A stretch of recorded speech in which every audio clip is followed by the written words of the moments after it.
ध्वनि प्रदूषण पर्यावरण में शोर के अत्यधिक अप्रिय या हानिकारक स्तर को संदर्भित करता है जो सामान्य गतिविधियों, मानव स्वास्थ्य तथा वन्य जीवों को बाधित करता है। प्रमुख मानक और खतरे में विश्व स्वास्थ्य संगठन WHO 65 डेसिबल डीबी से ऊपर के शोर को ध्वनि प्रदूषण के रूप में परिभाषित करता है।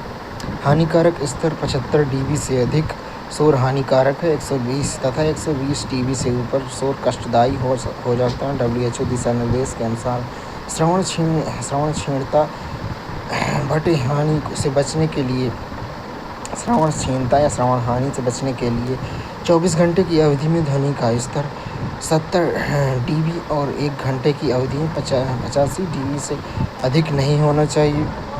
भारत में अनुमेय शोर स्तर में औद्योगिक क्षेत्र 75 डीबी दिन में और रात्रि में 70 डीबी, वाणिज्यिक क्षेत्र का दिन में 65 डीबी, रात में 55 डीबी, आवासीय क्षेत्र में दिन में 55 डीबी, रात में 45 डीबी, शांत क्षेत्र में दिन में 50 डीबी और रात्रि में 40 डीबी। शांत क्षेत्र में स्कूल, कॉलेज, अस्पताल, न्याय परिसर के 100 मीटर के भीतर के क्षेत्र शामिल होते हैं। ध्वनि प्रदूषण के कारण और प्रभाव कारण औद्योगिक गतिविधियाँ, परिवहन, वाहन, रेलगाड़ी निर्माण तथा अत्यधिक शहरीकरण, मनोरंजन गतिविधियों, संगीत समारोह और त्यौहार प्रभाव में श्रवण शक्ति की क्षति, मानव कान की अत्यधिक नाजुक संरचनाओं का क्षतिग्रस्त होना, नींद में व्यवधान, अनिद्रा, थकान, तनाव और चिंता में वृद्धि, हृदय संबंधी समस्याएं, रक्तचाप और हृदय रोग का जोखिम, संज्ञानात्मक हानि, बच्चों में एकाग्रता और अधिगम क्षमता पर नकारात्मक प्रभाव। नियंत्रण संबंधी उपायों में भारत द्वारा किए गए प्रयास में ध्वनि प्रदूषण विनियमन और नियंत्रण नियम 2000, औद्योगिक, आवासीय और शांत क्षेत्र के लिए कठोर शोर स्तर सीमाएं निर्धारित करना है। सर्वोच्च न्यायालय के दिशा निर्देश रात 10 बजे से सुबह 6 बजे तक 6 बजे के बीच सार्वजनिक स्थानों पर लाउड स्पीकर तथा संगीत यंत्रों के उपयोग पर प्रतिबंध, जागरूकता अभियान, हॉर्न नॉट ओके प्लीज जैसे अभियान अनावश्यक हॉर्न बजाने से रोककर सड़क पर ध्वनि प्रदूषण को कम करते हैं। वैश्विक पहल में राजमार्गों के किनारे ध्वनि अवरोधों का निर्माण, शांत शहरी डिजाइन, ध्वनि इंसुलेशन और शोर संवेदनशील क्षेत्रों को शोर गतिविधियों से अलग करने के लिए कठोर शहरी नियोजन नीतियाँ। प्रकाश प्रदूषण अत्यधिक या गलत दिशा में निर्देशित कृत्रिम प्रकाश को संदर्भित करता है जो रात्रि के समय आकाश को प्रकाशित तथा प्राकृतिक अंधेरे को कम करता है। कारण और प्रभाव में कारण स्रोत शहरीकरण, खराब अवसंरचना वाली बाह्य प्रकाश व्यवस्था, चमकदार विज्ञान और औद्योगिक सुविधाओं का उच्च तीव्रता वाला प्रकाश। प्रभाव में स्वास्थ्य पर प्रभाव, कृत्रिम प्रकाश के संपर्क में आने से सर्कैडियन रिदम, 24 घंटे की आंतरिक घड़ी और नींद के नियंत्रित करने वाले मेलाटोनिन हार्मोन का उत्पादन बाधित होता है जिससे नींद संबंधी विकार तथा स्वास्थ्य जोखिम बढ़ते हैं। परितंत्र का विघटन, रात्रिचर जंतुओं के भोजन, संसर्ग और प्रवासन के व्यवहार तथा पर्यावरण को बाधित करना। खगोलीय हस्तक्षेप, रात्रि में आकाशीय चमक बढ़ने से सितारों और अन्य खगोलीय पिंडों की दृश्यता कम हो जाती है जिससे खगोलीय अनुसंधान सीमित अथवा बाधित होता है।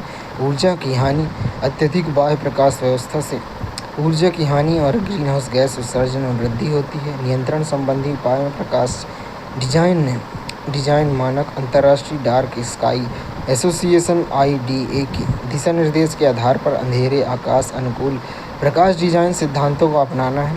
स्मार्ट लाइटिंग तकनीकें, सेंसर और नियंत्रण युक्त स्मार्ट प्रकाश व्यवस्था का उपयोग करना है जो आवश्यकतानुसार चमक के स्तर को समायोजित करती है। उदाहरण के लिए स्पेन का बार्सिलोना संरक्षित क्षेत्र डार्क स्काई रिजर्व निर्धारण ताकि रात्रि में आकाश की प्राकृतिक सुंदरता और वैज्ञानिक महत्व को सुरक्षित किया जा सके। उदाहरण के लिए जॉर्डन में बॉडी रम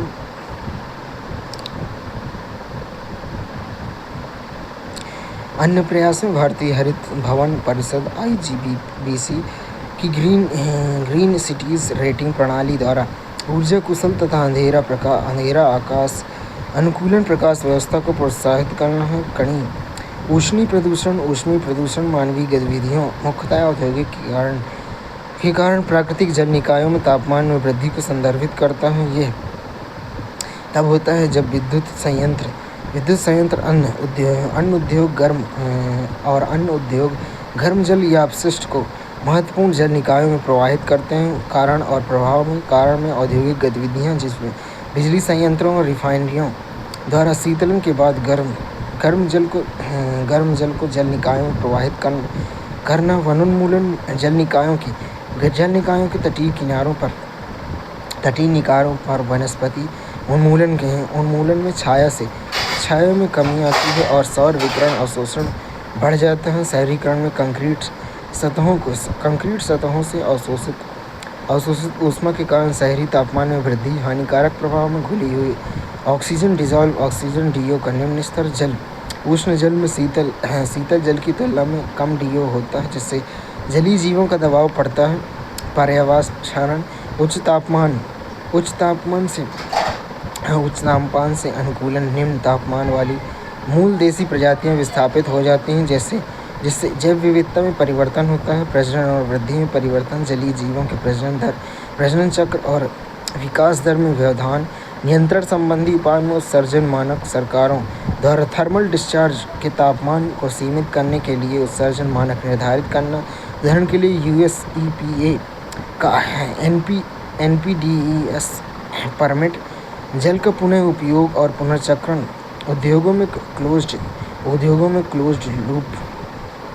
लूप कूलिंग सिस्टम, उदाहरण के लिए टाटा स्टील जमशेदपुर, और विशिष्ट जल पुनर्चक्रण पहल, उदाहरण के लिए सिंगापुर का NE वाटर को बढ़ावा देना। विनियामक ढांचा भारत में जल प्रदूषण निवारण नियंत्रण अधिनियम 1974 के तहत पर्यावरण मंजूरी एनवायरमेंट क्लियरेंस की EC अनिवार्य करना है। अपशिष्ट तथा उसका वर्गीकरण। अपशिष्ट ऐसे पदार्थ हैं जिनमें मूल उपयोग के बाद अनुपयोगी या अनावश्यक माना जाता है, जिनका निपटान आवश्यक है क्योंकि ये पर्यावरण और मानव पर नकारात्मक प्रभाव डाल सकते हैं। अपशिष्ट के प्रमुख प्रकार में स्रोत के आधार पर नगरीय ठोस अपशिष्ट, घरों, वाणिज्यिक ठिकानों, स्थानों से उत्पन्न होने वाले दैनिक अपशिष्ट, खाद्य अपशिष्ट, कागज, प्लास्टिक, कांच, धातु और कपड़े, औद्योगिक अपशिष्ट, विनियामक और औद्योगिक प्रक्रियाओं से उत्पन्न ठोस तथा तरल अपशिष्ट, कोयला, राख, fly ash, blast furnace, slag, इस्पात, लाल मृदा, एल्युमिनियम और प्रेस मड, चीनी उद्योग, जैव चिकित्सा अपशिष्ट में अस्पतालों, क्लिनिकों, प्रयोगशालाओं और स्वास्थ्य देखभाल सुविधाओं से उत्पन्न अपशिष्ट, सिरिंज, पट्टियाँ, दस्ताने, दवाएं, मानव और पशु शारीरिक अपशिष्ट। ये अपशिष्ट में जीवन की अंतिम व्यवस्था में पहुँचे विद्युत और इलेक्ट्रॉनिक उपकरण, computer, mobile phone, CRT tube, PCB, battery, CFL lamp, निर्माण और विध्वंस अपशिष्ट में इमारतों, सड़कों और अन्य संरचनाओं के निर्माण, मरम्मत, ध्वंस से उत्पन्न अपशिष्ट, कंक्रीट, लकड़ी, स्टील सामग्री और कांच, तार। अपशिष्ट के प्रकार प्रकृति के आधार पर। जैव निम्नीकरणीय वह अपशिष्ट जो प्राकृतिक प्रक्रियाओं, उदाहरण के लिए बैक्टीरिया द्वारा विघटित हो जाता है, जैसे खाद्य अपशिष्ट, बगीचे का कचरा, कागज, अधिकांशतः लकड़ी। गैर जैव निम्नीकरणीय में वह अपशिष्ट जो प्राकृतिक रूप से विघटित नहीं होता तथा या विघटित होने से लंबा समय लगता है, प्लास्टिक, कांच, धातु, रबर, इलेक्ट्रॉनिक्स। खतरनाक अपशिष्ट में ऐसे अपशिष्ट जिनमें विषैले, ज्वलनशील, रक्षात्मक, संक्षारक या प्रतिक्रियाशील गुण होते हैं जो स्वास्थ्य और पर्यावरण के लिए खतरा उत्पन्न करते हैं। ऐसे भारी धातु में पारा, सीसा, तेल, पेंट, कुछ बैटरी, कीटनाशक। ठोस अपशिष्ट में कोई भी ठोस या अर्ध ठोस पदार्थ उदाहरण के लिए कचरा निर्माण मलबा कीचड़ आदि। उदाहरण के लिए कूड़ा करकट प्लास्टिक निर्माण सामग्री आदि। प्लास्टिक अवशिष्ट पृथ्वी के पर्यावरण में प्लास्टिक की वस्तुओं और कण का जमाव है जो मनुष्यों और वन्यजीवों के स्वास्थ्य सहित उनके आवास आदि को क्षति पहुंचाता है। प्लास्टिक के प्रकार में माइक्रोप्लास्टिक 5 mm से कम और 1 mm से अधिक। मुख्य स्रोत सौंदर्य प्रसाधन व्यक्तिगत देखभाल उत्पाद वस्त्रों में माइक्रोफाइबर बड़े प्लास्टिक का टूटना चुंबक च्युइंगम में गम बेस के रूप में भी प्रयुक्त होता है। धूम्रपान के बाद सिगरेट के बचे टुकड़े चश्मे के लेंस कार टायर प्रभाव मानव शरीर में संग्रहित हो जाते हैं। अंगों या लाल रक्त कोशिकाओं में फंसकर ऑक्सीजन परिवहन को सीमित कर सकते हैं। मानव रक्त में पाए जाते हैं। माइक्रोबीट्स 1.01 UM से अधिक और 5 mm से कम। क्लीजर टूथपेस्ट शीतलक क्रिस्टल मुख्य रूप से गैर पुनर्चक्रण नियमित प्लास्टिक अपशिष्ट से भी उत्पन्न होते हैं, जैसे प्रदूषण में प्रमुख योगदान करता है। नैनो प्लास्टिक 1000 नैनोमीटर 1 माइक्रोमीटर से कम। प्राथमिक सौंदर्य प्रसाधन वाशिंग पाउडर और अनुसंधान उद्योग में पर्यावरण बड़े पैमाने पर प्लास्टिक के टूटने से निर्मित होते हैं। यह शारीरिक बाधाओं को पार करके जीवों और खाद्य श्रृंखलाओं में प्रवेश कर सकते हैं। प्लास्टिक अपशिष्ट के प्रभाव में मानव स्वास्थ्य, कैंसर, रसायन विकासात्मक प्रजनन तंत्रिका और प्रतिरक्षा संबंधी विकार उत्पन्न कर सकते हैं। माइक्रोप्लास्टिक रक्त धमनियों में जमा होकर हृदयाघात और स्ट्रोक का खतरा बढ़ा सकते हैं। प्लास्टिक को जलाने से वायु में विषाक्त पदार्थों का उत्सर्जन होता है। पर्यावरण में उत्पादन से sulphur oxide, nitrogen oxide, dioxin आदि का उत्सर्जन। खाद्य पेय पदार्थों में रसायनों का रिसाव। उदाहरण के लिए पॉलीकार्बोनेट में बिस्फेनॉल ए, पॉलीस्टाइरीन से स्टाइरीन। भारत में प्लास्टिक अपशिष्ट प्रबंधन। भारत विश्व का सबसे बड़ा प्लास्टिक अपशिष्ट प्रदूषक है, जो वार्षिक 9.3 मिलियन टन प्लास्टिक उत्सर्जित करता है। वैश्विक उत्सर्जन का लगभग 5वां भाग। यह केवल 60% प्लास्टिक अपशिष्ट ही एकत्र कर पाता है। प्लास्टिक अपशिष्ट प्रबंधन नियम 2016 नियमों का विस्तार। ग्रामीण क्षेत्रों तक प्लास्टिक कैरी बैग की न्यूनतम मोटाई 5 माइक्रोन मीटर, पहले 40 माइक्रोन थे, अब 5 माइक्रोन मीटर न्यूनतम होनी चाहिए। विस्तारित उत्पादक उत्तरदायित्व EPR लागू करना। प्लास्टिक अपशिष्ट का उपयोग सड़क निर्माण में सहायक प्लास्टिक अपशिष्ट प्रबंधन संशोधन नियम 2021 जुलाई 2022 में चिन्हित एकल उपयोग प्लास्टिक पर प्रतिबंध। उदाहरण के लिए earbuds stick, cutlery, thermocol. Carry bag की न्यूनतम मोटाई 75 माइक्रोन होनी चाहिए और 120 माइक्रोन तक बढ़ाई जा सकती है। सड़क निर्माण में पुनर्नवीनीकृत प्लास्टिक अपशिष्ट पॉली ब्लेड को विटुमेन के साथ मिलाकर सड़क की जल विकर्षक गुणवत्ता तथा जीवन काल में वृद्धि। ठोस अपशिष्ट में सामान्य कचरा, निर्माण मलबा, उपचार संयंत्रों से कीचड़ और औद्योगिक वाणिज्यिक खनन, कृषि तथा घरेलू गतिविधियों में शामिल ठोस पदार्थ शामिल हैं। प्रमुख स्रोत में नगरीय ठोस अपशिष्ट में कागज उत्पादन, खाद्य अपशिष्ट, प्लास्टिक, कांच और धातु कर्म।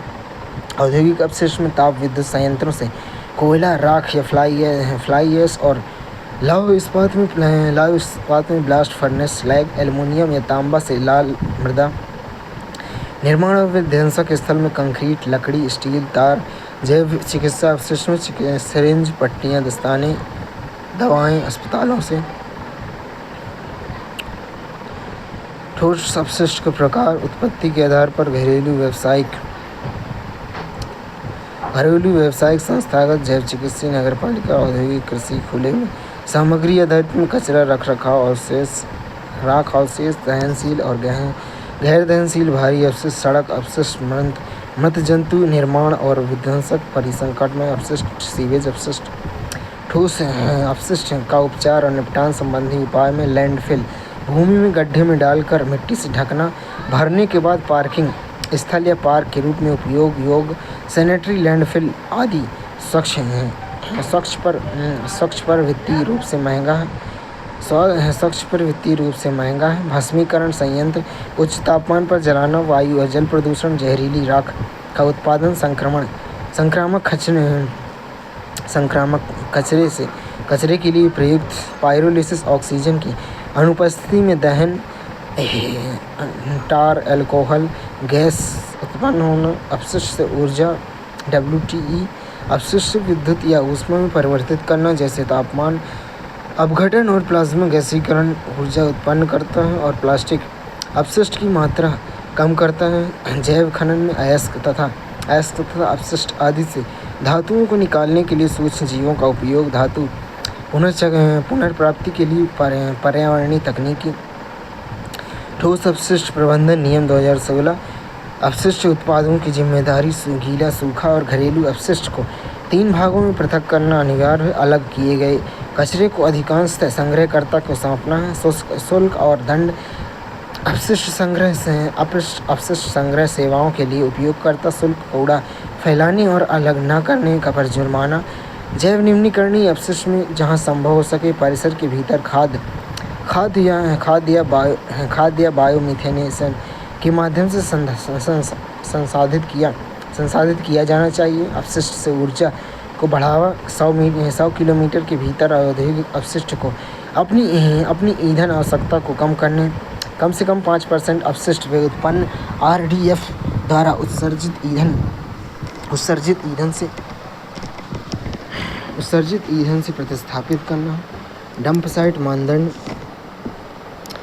साइट मानदंड में लैंडफिल स्थल नदियों तालाबों राजमार्गों आदि में विशिष्ट दूरी पर होना। खतरनाक अपशिष्ट में खतरनाक अपशिष्ट विषाक्तता ज्वलनशीलता संचारकता या प्रतिक्रियाशीलता प्रदर्शित कर सकते हैं जिसमें सार्वजनिक स्वास्थ्य पर तथा पर्यावरण को हानि होती है। स्थायी कार्बनिक प्रदूषक POP ये रासायनिक पदार्थ वातावरण में बने रहते हैं। खाद्य जाल में जैव संचयन होते हैं और लंबी दूरी तक परिवहन कर सकते हैं। उदाहरण के लिए DDT अब प्रतिबंधित कीटनाशक अल्कोहल एल्डोसल्फान भारत में प्रतिबंधित है। पॉलीक्लोरोनेटेड बाइफिनाइल्स PCB तथा डाइऑक्सिन एंडोसल्फान क्या है ये एंडोसल्फान ये बहुत जहरीला होता है। ये आर्गनोक्लोरीन कीटनाशक एक प्रकार का POP का उपयोग काजू नारियल और रबर के बागानों में किया जाता है। ये जैव संचयी पदार्थ है।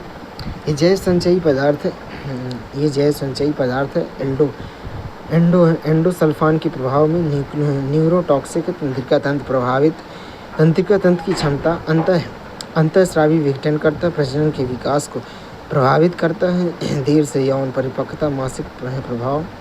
एंडोसल्फान पर प्रतिबंध वैश्विक स्तर पर POP पर स्टॉकहोम कन्वेंशन के तहत एंडोसल्फान का उपयोग प्रतिबंधित है। सर्वोच्च न्यायालय ने 2011 में एंडोसल्फान के उपयोग पर प्रतिबंध लगा दिया।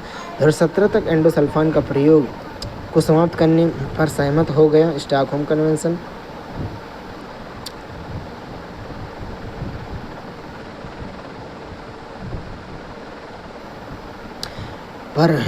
परफ्यूरोएल्काइन अम्ल PFAA नॉन स्टिक और जल प्रतिरोधी कोटिंग में उपयोग। ये जैव अपघटित नहीं होते हैं तथा ग्लेशियरों में संग्रहित होते हैं जैसे जो PFAA का एक प्रमुख स्रोत है। हिमालय के ग्लेशियर में इनका उच्च स्तर होता है। PFAA की समस्याएं में यह हमारे शरीर में कैसे पहुंचता है? नॉन स्टिक पैन से खाना बनाने में, PFAS उत्पाद और PFAS दूषित भोजन और जल, वायु और धूल कणों से PFAS से जुड़ी समस्याएं में गुर्दे और वृषण कैंसर, जन्म के समय भार में कमी, उच्च रक्तचाप और एलकैम्पिया, बच्चों की वैक्सीन प्रतिक्रिया में कमी, उच्च कोलेस्ट्रॉल, PFAS पॉलीफ्लोरो एल्काइन सब्सटेंस का अन्य नाम non stick cookware, food packaging, water resistance कपड़े और दाग रोधी कारपेट जैसे प्रोडक्ट्स में इस्तेमाल किए होने वाले रसायन। इन्हें चिरकालिक रसायन भी कहा जाता है क्योंकि इन्हें प्राकृतिक रूप से विकसित होने से 1000 वर्ष से अधिक समय लग सकता है। खतरनाक अपशिष्ट के निपटान संबंधी विभिन्न अंतर्राष्ट्रीय प्रयास में स्टॉकहोम सम्मेलन 2004 POP के उत्पादन और उपयोग को समाप्त या प्रतिबंधित करने के लिए अंतर्राष्ट्रीय संधि COP9 ने PFAO को सूचीबद्ध किया। बेसल कन्वेंशन 1992 विकसित देशों में खतरनाक अपशिष्टों के हस्तांतरण को नियंत्रित करना। COP14 में प्लास्टिक अपशिष्ट को पुनः सूचित सहमति प्रक्रिया में शामिल किया जाना। रॉटरडम सम्मेलन 2004 में अंतर्राष्ट्रीय व्यापार में कुछ खतरनाक रसायनों और कीटनाशकों के लिए पूर्व सूचित सहमति PIC प्रक्रिया। हांगकांग सम्मेलन 2009 जहाज पुनर्चक्रण संबंधित सभी मुद्दों को संबोधित करना है। भारत में विनियमन, खतरनाक अपशिष्ट प्रबंधन और पारगमन गतिविधियों नियम 2016 अपशिष्ट के पुनर्चक्रण तथा पुनः उपयोग को बढ़ावा देता है। अंतिम निपटान के लिए खतरनाक अपशिष्ट का आयात निषिद्ध है, लेकिन पुनर्चक्रण या पुनः उपयोग के लिए अनुमत है। भारत ने ठोस प्लास्टिक अपशिष्ट के आयात पर रोक लगा दी है। रेडियोधर्मी प्रदूषण पर्यावरण में रेडियोधर्मी पदार्थों की उपस्थिति को संदर्भित करता है जो हानिकारक विकिरण अल्फा, बीटा, गामा किरणें उत्सर्जित करती हैं। कारण और प्रभाव में परमाणु ऊर्जा संयंत्रों का संचालन, परमाणु हथियारों का परीक्षण, रेडियोधर्मी अयस्कों का खनन, उदाहरण के लिए यूरेनियम, तथा चिकित्सा सुविधाओं से रेडियोधर्मी अपशिष्ट का अनुचित निपटान। हानिकारक प्रभाव विकिरण से कैंसर का खतरा बढ़ जाता है। डीएनए में उत्परिवर्तन से आनुवंशिक परिवर्तन और जन्मजात दोष उत्पन्न हो सकते हैं तथा उच्च स्तर के संपर्क से घातक विकिरण संबंधी बीमारियां हो सकती हैं। नियंत्रण संबंधी उपाय भारतीय प्रयास परमाणु ऊर्जा नियामक बोर्ड AERB भारत में परमाणु और विकिरण संबंधी गतिविधियों को नियंत्रित तथा उनकी निगरानी करता है, सुरक्षा सुनिश्चित करता है व रेडियोधर्मी संदूषक को रोकता है।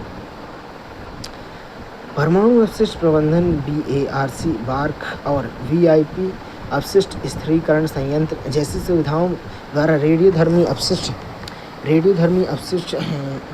अपशिष्ट के सुरक्षित प्रबंधन तथा निपटान के लिए रणनीतियाँ विकसित करना। वैश्विक पहल में उन्नत अपशिष्ट प्रबंधन पद्धतियाँ गहरे भूगर्भी निपटान और पर्यावरणीय परिवेशी विकिरण स्तरों की निरंतर निगरानी के लिए विकिरण निगरानी नेटवर्क स्थापित करना। रेडियोधर्मिता की अवधि प्रत्येक रेडियोधर्मी न्यूक्लाइड की क्षय दर स्थिर होती है। अर्धायु उसके आधे परमाणुओं के क्षय से होने में लगने वाले समय। किसी रेडियो न्यूक्लाइड की अर्धायु उसकी रेडियोधर्मिता की अवधि को दर्शाता है। अर्धायु 1 सेकंड के अंश से लेकर हजारों वर्षों तक हो सकती है। लंबे अर्धायु वाले रेडियो न्यूक्लाइड पर्यावरणीय रेडियोधर्मी प्रदूषण के प्रमुख स्रोत हैं। जैव प्रदूषण पर्यावरण में हानिकारक जीवों या जैविक पदार्थों में प्रवेश को संदर्भित करता है जो प्राकृतिक परितंत्र और मानव स्वास्थ्य को बाधित करता है। कारण और प्रभाव में आक्रामक विदेशी प्रजातियां, नए पर्यावास में लाई गई प्रजातियां देसी प्रजातियों से प्रतिस्पर्धा कर पारिस्थितिकी संतुलन उत्पन्न करती हैं। रोगाणु में जीवाणु, विषाणु, परजीवी जैसे रोगजनक सीवेज या अपशिष्ट जल के माध्यम से जल, मृदा, वायु को दूषित करते हैं। आनुवंशिक प्रदूषण आनुवंशिक रूप से संशोधित जीवों जीएमओ का अन्य प्रजातियों के साथ क्रॉस प्रजनन, हानिकारक प्रभाव, संक्रामक रोग प्रसार, पारिस्थितिकी विघटन, जैव विविधता की हानि, कृषि उत्पादकता में कमी के कारण आर्थिक प्रभाव, नियंत्रण संबंधी उपाय, भारतीय प्रयास, एकीकृत कीट प्रबंधन IPM, रासायनिक कीटनाशकों पर निर्भरता कम करने के लिए जैविक नियंत्रण तथा सांस्कृतिक पद्धतियों का उपयोग करना, आक्रामक विदेशी प्रजातियों पर राष्ट्रीय कार्य योजना संरक्षित क्षेत्रों में लैंटाना कैमारा जैसे आक्रामक पादप प्रजातियों को हटाने के लिए अभियान, राष्ट्रीय जैव विविधता रणनीति और कार्य योजना NBAP, आक्रामक विदेशी प्रजातियों के प्रवेश प्रसार को रोकने पर ध्यान केंद्रित करना, वैश्विक पहल में जैव विविधता अभिसमय CBD जैसे अंतर्राष्ट्रीय सहयोग और समुदाय सहभागिता के माध्यम से आक्रामक प्रजातियों की निगरानी। अतिरिक्त जानकारी में जैवोपचार एक पर्यावरण अनुकूल तकनीकी है जो सूक्ष्म जीवों मुक्त जीवाणु कवक का उपयोग करके मृदा तथा जल जैसे प्रदूषित पर्यावरणीय माध्यमों को शुद्ध किया जाता है। यह प्रकृति में घटित होने वाले जैव न्यूनीकरणीय प्रक्रिया का ही संवर्धन कर प्रदूषण को स्वच्छ करने की एक तकनीकी है। इस प्रक्रिया में सूक्ष्मजीव प्रदूषक जैसे पेट्रोलियम हाइड्रोकार्बन को अपने भोजन के रूप में उपयोग करके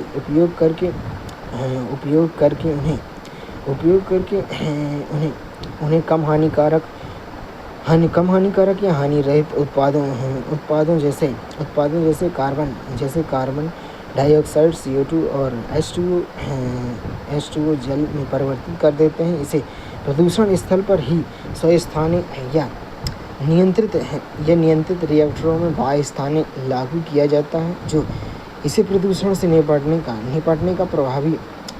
का एक प्रभावी और लागत अनुकूल तरीका बनाता है। आनुवंशिक अभियांत्रिकी का उपयोग विशेष रूप से औपचारिक जैवोपचार के लिए तैयार किए गए सूक्ष्म जीवों को बनाने के लिए किया जा सकता है। ई-अपशिष्ट जिसे ई-वेस्ट भी कहा जाता है, अनुपयोगी विद्युत तथा इलेक्ट्रॉनिक उपकरण EEE है, जिसमें कंप्यूटर घरेलू उपकरण और ऑडियो वीडियो उत्पाद और उसके सहायक उपकरण शामिल हैं। यदि इसका संग्रहण पुनर्चक्रण या निपटान वैज्ञानिक रूप से नहीं किया जाता है तो यह अत्यधिक खतरनाक हो जाता है। प्रमुख घटक स्रोत और प्रभाव में ई-अपशिष्ट में कई विषैले पदार्थ शामिल होते हैं जो पर्यावरण मानव पर खतरा उत्पन्न करते हैं। कैथोड रे ट्यूब CRT या PCB या बैटरियां, कंप्यूटर मॉनिटर सर्किट बोर्ड बैटरियां प्रमुख स्रोत हैं। स्वास्थ्य प्रभाव सीसा, कैडमियम, पारा, बेरियम, क्रोमियम, पारा, सीसा, निकल, जल या वायु में उत्सर्जन होता है। ब्रोमिनेटेड फ्लेम रिकॉर्डेट्स BFR स्रोत है। सर्किट बोर्ड, केबल, PVC यह कैंसरकारी ब्रोमिनेटेड डाइऑक्सिन और फ्यूरॉन उत्सर्जित करते हैं। ये पर्यावरण में बने रहने और जैव संचेत होते हैं। पॉलीविनाइल क्लोराइड PVC केबल और हाउसिंग प्रमुख स्रोत हैं। जलने पर डाइऑक्सिन उत्पन्न होते हैं। अंतःस्रावी अवरोध थैलेट्स प्लास्टिक को नरम करने वाले प्रजनन स्वास्थ्य के लिए हानिकारक हैं। अन्न में टोनर, प्रिंटर कार्ट्रिज, अम्ल, सर्किट बोर्ड से धातु अलग करने हेतु टोनर ब्लैक कार्बन, कैंसरकारी अम्ल के धुएं से श्वसन संबंधी समस्याएं। भारत में ई-अपशिष्ट प्रबंधन नियम। भारत में वर्ष 2022-23 में उत्पन्न कुल 1.6 MMT ई-अपशिष्ट में से केवल 32.9% का ही प्रबंधन किया जाता है। प्रमुख अपशिष्ट में ई-अपशिष्ट प्रबंधन नियम 2016, CFL और पारा युक्त लैंप सहित 21 से अधिक उत्पादों को शामिल किया गया है। विस्तारित उत्पादक उत्तरदायित्व को सुदृढ़ तथा सीपीसीबी को खतरनाक पदार्थों के प्रतिबंध RoHS के अनुपालन की निगरानी हेतु आंशिक नमूना परीक्षण का अधिकार दिया गया है। ई अपशिष्ट प्रबंधन नियम 2022 इलेक्ट्रॉनिक वस्तुओं के कवरेज को बढ़ाकर 106 किया गया है। ट्रिपल ई में खतरनाक पदार्थों सीसा पारा के उपयोग पर प्रतिबंध लगाया गया है। EPR लक्ष्य उत्पादकों को वर्ष 2023 तक 60% और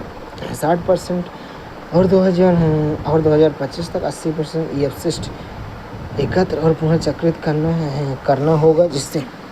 करना होगा। लक्ष्य पूरा न करने पर पर्यावरण क्षति का प्रावधान उत्तरदायित्व में राज्य सरकारों को निपटान और पुनर्चक्रण सुविधाओं के लिए औद्योगिक स्थान आवंटित करने तथा श्रमिकों के स्वास्थ्य एवं सुरक्षा उपाय निर्धारित करने होंगे। निर्माताओं और उत्पादों को पुनर्चक्रणीय और घटकों को संगत बनाना होगा। भारी धातु प्रदूषण भारी धातुएं उच्च घनत्व वाले धातु तत्व होते हैं जो कम सांद्रता पर भी मनुष्य और जीवों के लिए विषाक्त होते हैं। ये आसानी से जैविक रूप से अपघटित नहीं होते हैं। परिणाम स्वरूप जैव संचयन और जैव आवर्धन खाद्य श्रृंखला के शीर्ष पर सांद्रता में वृद्धि पर्यावरणीय समस्याएं उत्पन्न करते हैं। सीसा मुख्य स्रोत हैं। Lead battery, PCB, PVC, paint और सेगमेंट में स्वास्थ्य पर गंभीर प्रभाव। सीसा कैंसरकारी, फेफड़े गुर्दे कैंसर, बच्चों में तंत्रिका तंत्र संबंधी क्षति, अल्जाइमर का खतरा। पारा LED स्क्रीन, CFL बैटरी में केंद्रीय तंत्रिका तंत्र, फेफड़ों गुर्दों को नुकसान, पक्षाघात, Alzheimer. Cadmium solar panel battery, PCB में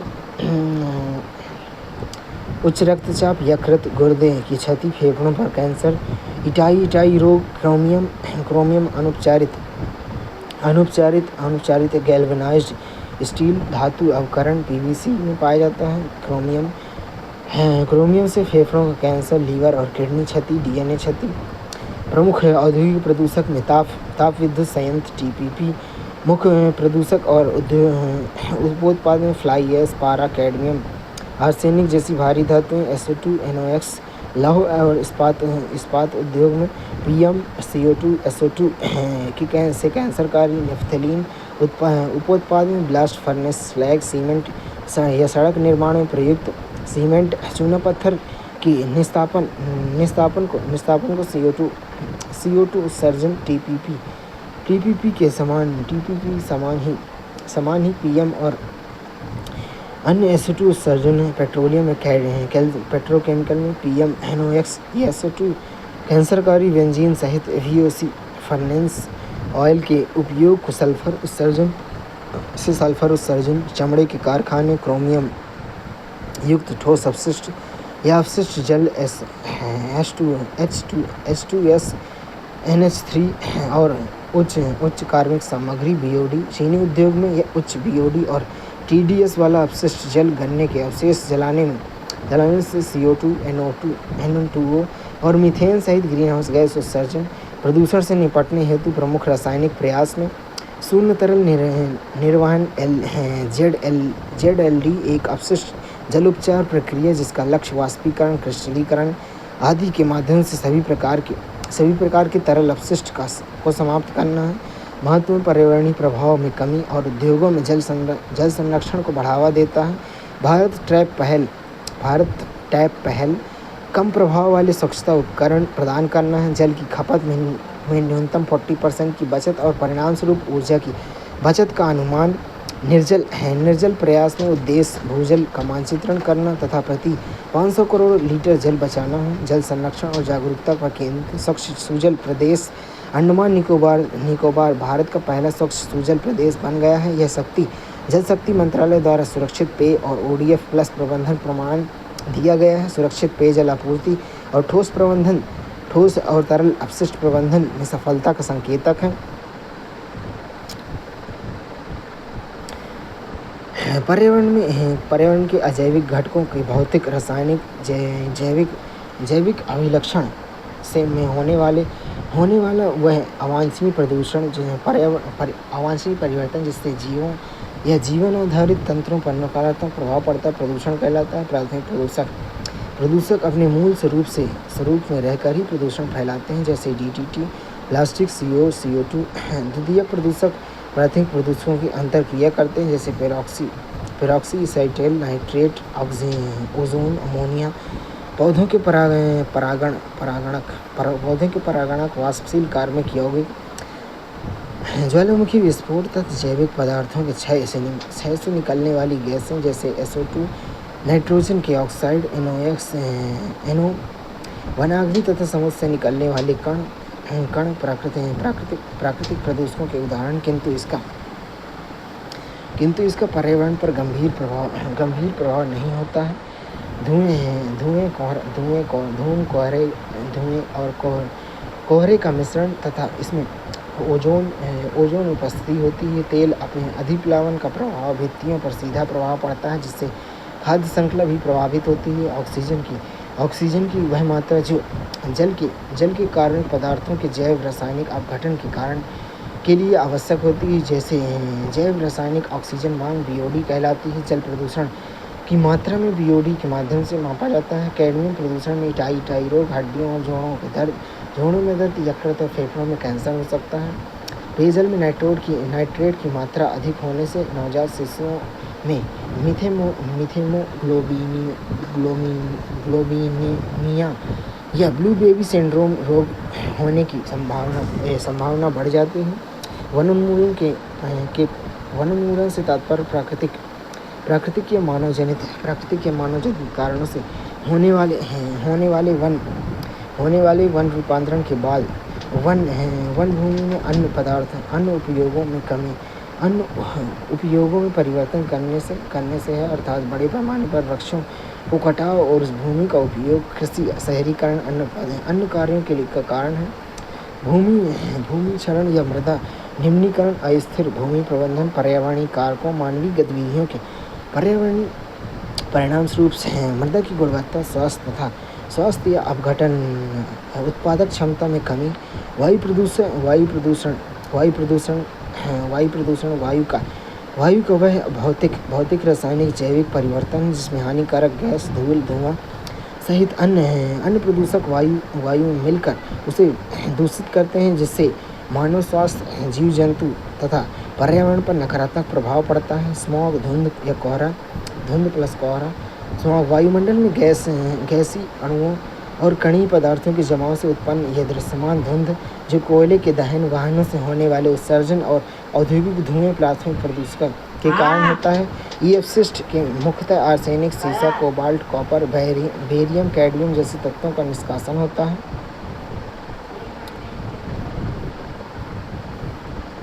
प्रदूषण नियंत्रण संबंधी विभिन्न प्रयास में प्रदूषण नियंत्रण के प्रयास आधुनिक समाज में एक अपरिहार्य आवश्यकता है। इन पहलों की भूमिका पृथ्वी के पर्यावरण, वन्यजीवों और मानव स्वास्थ्य में प्लास्टिक अपशिष्ट तथा औद्योगिक उत्सर्जन आदि के विपरीत प्रभावों को बचाना है। भारत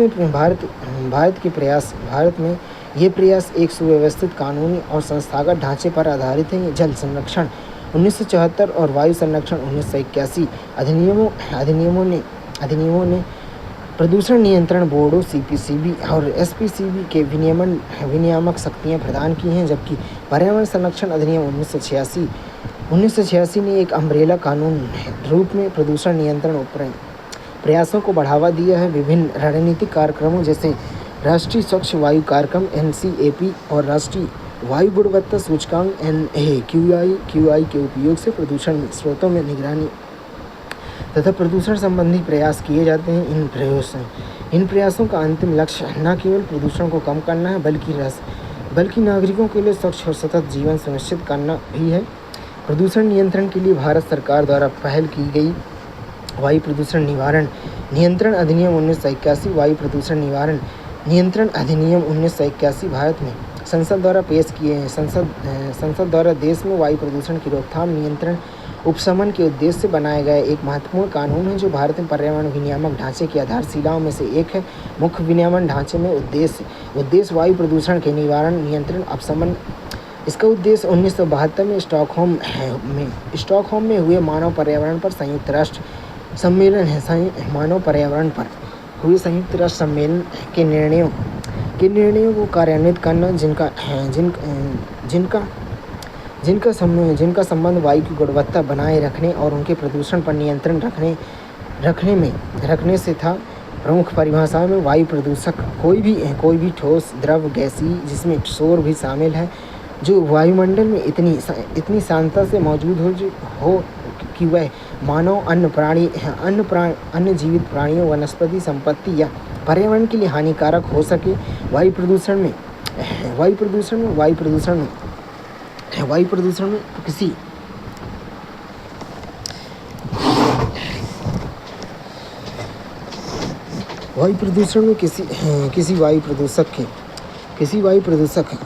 प्रदूषक की उपस्थिति, औद्योगिक संयंत्र, ऐसा कोई संयंत्र जो किसी उद्योग या व्यापार के लिए उपयोग होता है और वायुमंडल में कोई प्रदूषक उत्सर्जित करता है।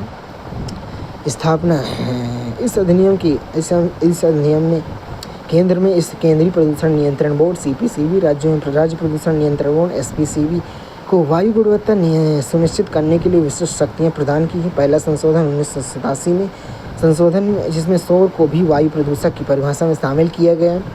मुख्य प्रावधान और शक्तियों में प्रदूषण नियंत्रण क्षेत्र की घोषणा। केंद्र सरकार CPCB से परामर्श के बाद किसी भी क्षेत्र को वायु प्रदूषण नियंत्रण क्षेत्र घोषित कर सकती है, जहां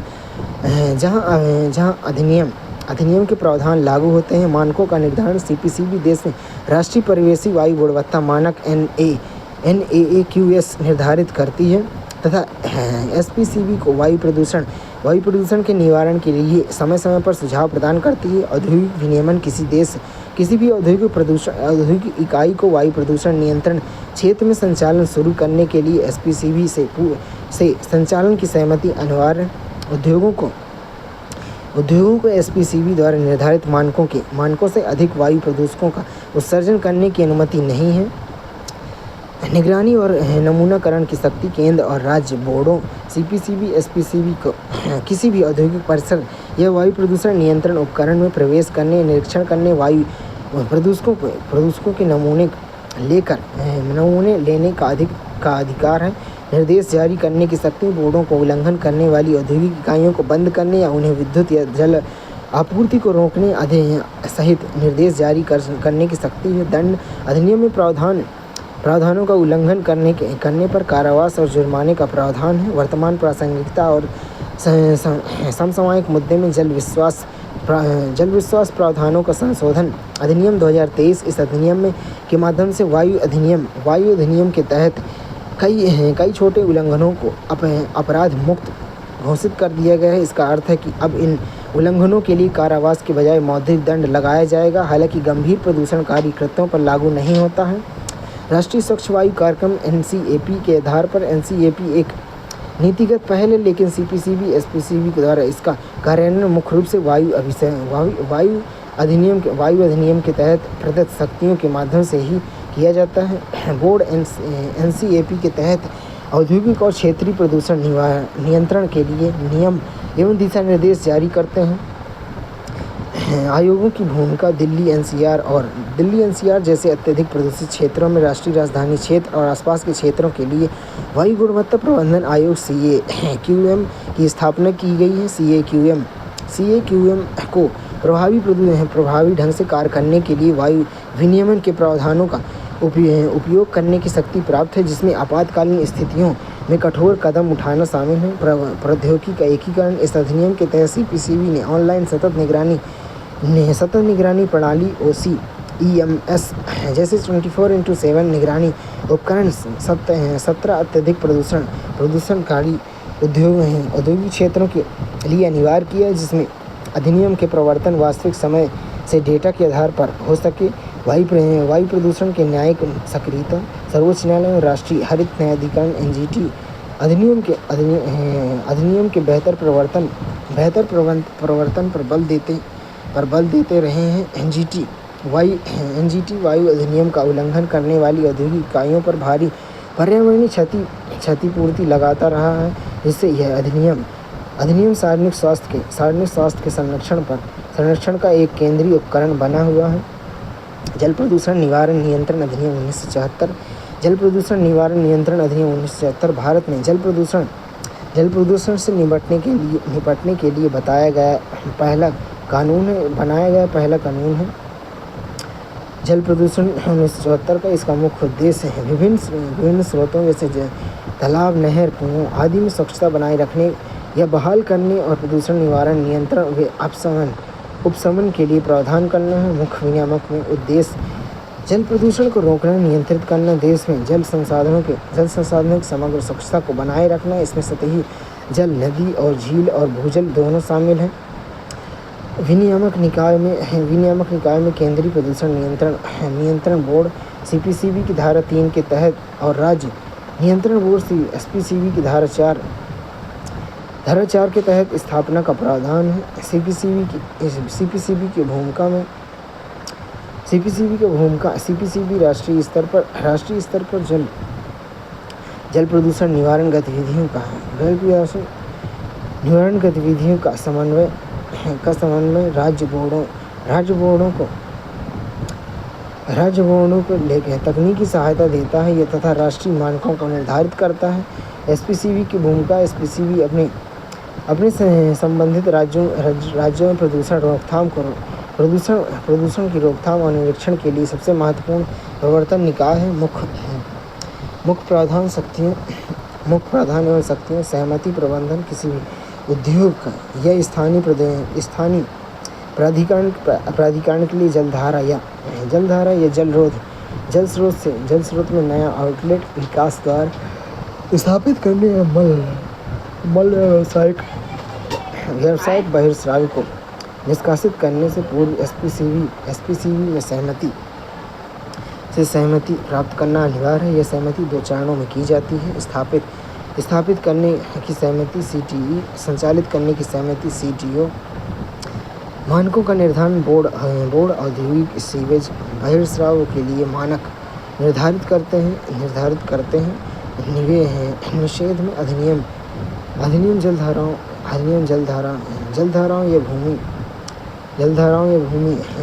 या भूमि पर किसी पदार्थ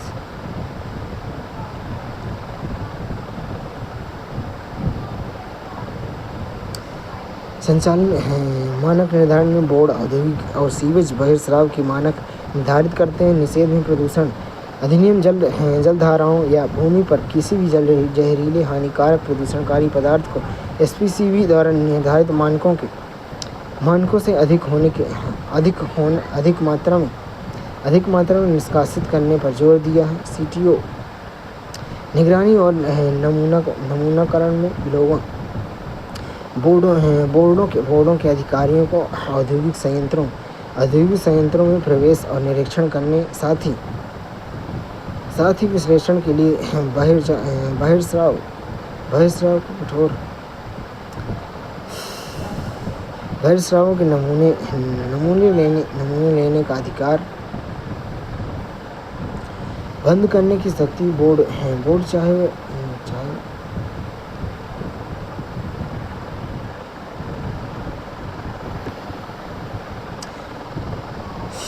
विश्व जल रिपोर्ट 2022 विश्व जल रिपोर्ट WWDR संयुक्त राष्ट्र की एक वार्षिक और प्रमाणित रिपोर्ट है, जिसे यूएन वाटर की ओर से यूनेस्को के विश्व जल आकलन कार्यक्रम द्वारा तैयार किए गए। यह रिपोर्ट प्रत्येक वर्ष विश्व जल दिवस 22 मार्च आसपास जारी की जाती है, जिसका उद्देश्य वैश्विक स्वच्छ जल संसाधन की वर्तमान स्थिति उसके उपयोग प्रबंधन, सामने आने वाली चुनौतियों व्यापक मूल्यांकन प्रस्तुत करना। यह रिपोर्ट विभिन्न देशों तथा पर्यावरण निर्माताओं को जल सुरक्षा सुनिश्चित करने प्रभावी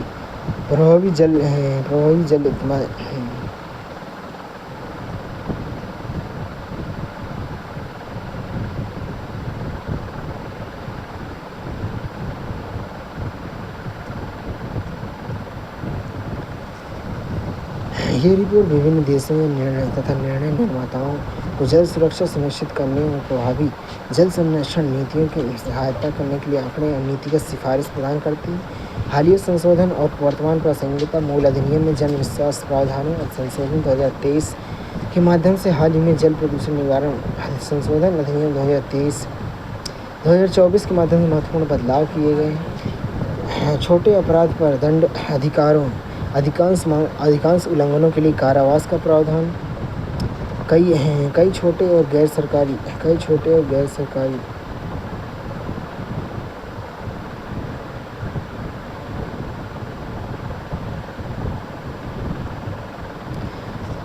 मुख्य आधार छोटे अपराधों को दंड, अधिकांश उल्लंघन के लिए कारावास का प्रावधान, कई छोटे और गैर जरूरी उल्लंघन को अपराध मुक्त किया है। जुर्माने का स्वरूप, जुर्माने की सिफारिश अपेक्षाकृत कम है।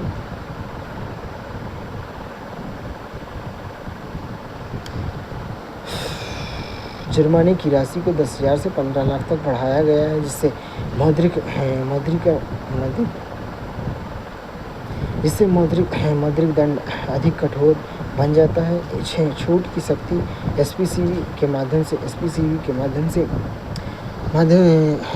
के पास सहमति संबंधित प्रतिबंधों से छूट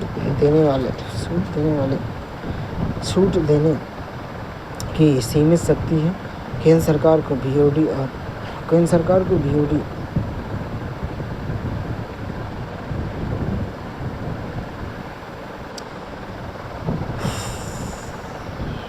छूट की शक्ति एसपीसीबी के पास सहमति संबंधी प्रतिबंधों से छूट है। केंद्र सरकार को सीपीसीबी में परामर्श की विशिष्ट श्रेणियों, औद्योगिक संयंत्रों में रणनीतियों आदि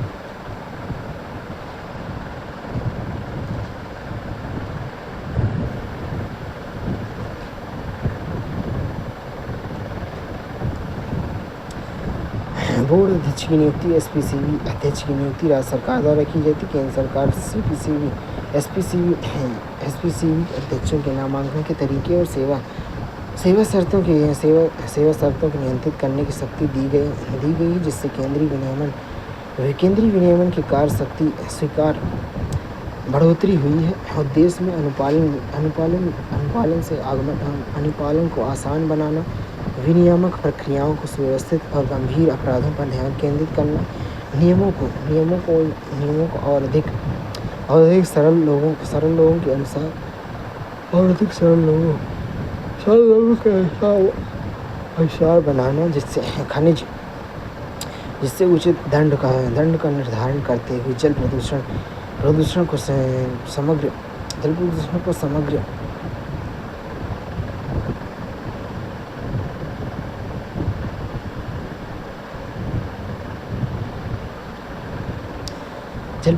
समग्र रूप से कम किया जा सके। पर्यावरण संरक्षण अधिनियम 1986, पर्यावरण संरक्षण अधिनियम 1986 EPA भारत में पर्यावरण संरक्षण के लिए बनाया गया सर्वाधिक महत्वपूर्ण कानून है। यह अधिनियम 1984 को भोपाल गैस त्रासदी की पृष्ठभूमि में पारित किया गया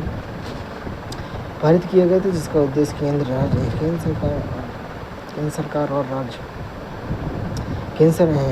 केंद्र सरकार को पर्यावरण प्रदूषण पर रोकथाम और नियंत्रण के लिए व्यापक शक्तियाँ प्रदान करता है। प्रमुख उद्देश्य में विनियामक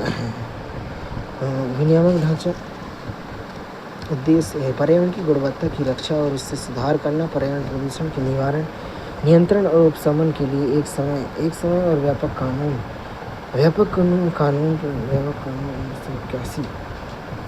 1981 जल प्रदूषण निवारण अधिनियम 1974 की कमियों को दूर करें। अन्य क्षेत्र में